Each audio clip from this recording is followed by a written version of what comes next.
Item ಯಾವುದೇ ಇರಲಿ try ಮಾಡಿ ಆಚಿ ಚಿಕನ್ ಮಸಾಲಾ. ಹರ್ಮೋಜ್ ಜಲಸಂಧಿ ಮೇಲೆ ಇರಾನ್ ಮತ್ತಷ್ಟು ಬಿಗಿ ಹಿಡಿತ ಸಾಧಿಸಿದೆ. ವೈರಿ ರಾಷ್ಟ್ರಗಳಿಗೆ ಹರ್ಮೋಜ್ ಜಲಸಂಧಿ ಬಂದ್ ಅಂತ ಪುನರುಚ್ಚರಿಸಿದೆ.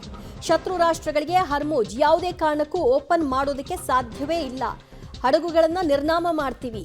ಇರಾನ್ ವಿದೇಶಾಂಗ ಸಚಿವ ಅಬ್ಬಾಸ್ ಅರಗ್ಚಿ ಮತ್ತೊಮ್ಮೆ ಈ ವಿಷಯವಾಗಿ ಹೇಳಿಕೆಯನ್ನ ಕೊಡ್ತಾ ಹರ್ಮೋಜ್ ಜಲಸಂಧಿಯನ್ನ ನಿಯಂತ್ರಣಕ್ಕೆ ತೆಗೆದುಕೊಳ್ಳೋದಕ್ಕೆ ಅಮೆರಿಕ ಪಡ್ತಾ ಇರುವಂತಹ ಪ್ರಯತ್ನಗಳು ಕೂಡ ಒಂದರ್ಥದಲ್ಲಿ ವಿಫಲತೆಯನ್ನ ಕಾಣ್ತಾ ಇದೆ. ಯುದ್ಧ ನೌಕೆಗಳನ್ನ ಕಳಿಸ್ಲಿಕ್ಕೆ ಇತರೆ ರಾಷ್ಟ್ರಗಳು ಕೂಡ ಅಮೆರಿಕ ಜೊತೆಗೆ ಕೈ ಜೋಡಿಸ್ತಾ ಇಲ್ಲ. ಇದರ ಬೆನ್ನಲ್ಲೇ ಹರ್ಮೋಜ್ನಲ್ಲಿ ಸಿಕ್ಕಾಕೊಂಡಿರುವಂತಹ ಹಡಗುಗಳನ್ನ ಹೊರಕ್ಕೆ ತೆಗೆಯುವಂತಹ ಪ್ರಯತ್ನಗಳನ್ನ ನಡೆಸ್ತಾ ಹಲವು ರಾಷ್ಟ್ರಗಳು ಈಗಾಗಲೇ ಪರಿತಪಿಸಿ ಹೋಗಿವೆ ಇಂಧನದ ಕೊರತೆಯಿಂದಾಗಿ.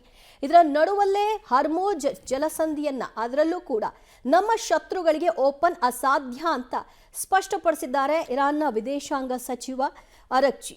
ಇದರ ಬೆನ್ನಲ್ಲೇ ಮತ್ತಷ್ಟು ಸಮಸ್ಯೆಗಳು, ಮತ್ತಷ್ಟು ಇಂಧನ ಕೊರತೆ ತಲೆದೋರುವಂತಹ ಸರ್ವ ಲಕ್ಷಣಗಳು ಕೂಡ ಕಾಣಿಸ್ತಾ ಇದೆ. ಇದೊಂದು ಬಿಗಿ ಅಸ್ತ್ರವಾಗಿ ಇರಾನ್ ಪ್ರಯೋಗಿಸ್ತಾ ಇರೋದನ್ನ ಗಮನಿಸಬಹುದು. ಯುದ್ಧದಲ್ಲಿ ಹರ್ಮೋಜ್ ಜಲಸಂಧಿ ಬುಡಕ್ಕೆ ಬಾಂಬ್ ಇಟ್ಟಂತಹ ಅಮೆರಿಕ ಈ ಪ್ರಯತ್ನ ಈಗಾಗಲೇ ಇರಾನ್ ಕೂಡ ಮಾಡಿತ್ತು. ಅದರ ಬೆನ್ನಲ್ಲೇ ಈಗ ಅಮೆರಿಕ ಕೂಡ ಮಾಡ್ತಿದೆ. ಹರ್ಮೋಜ್ ಜಲಸಂಧಿಯ ಬಳಿ ಯುಎಸ್ ದಾಳಿಯನ್ನು ನಡೆಸಿದೆ.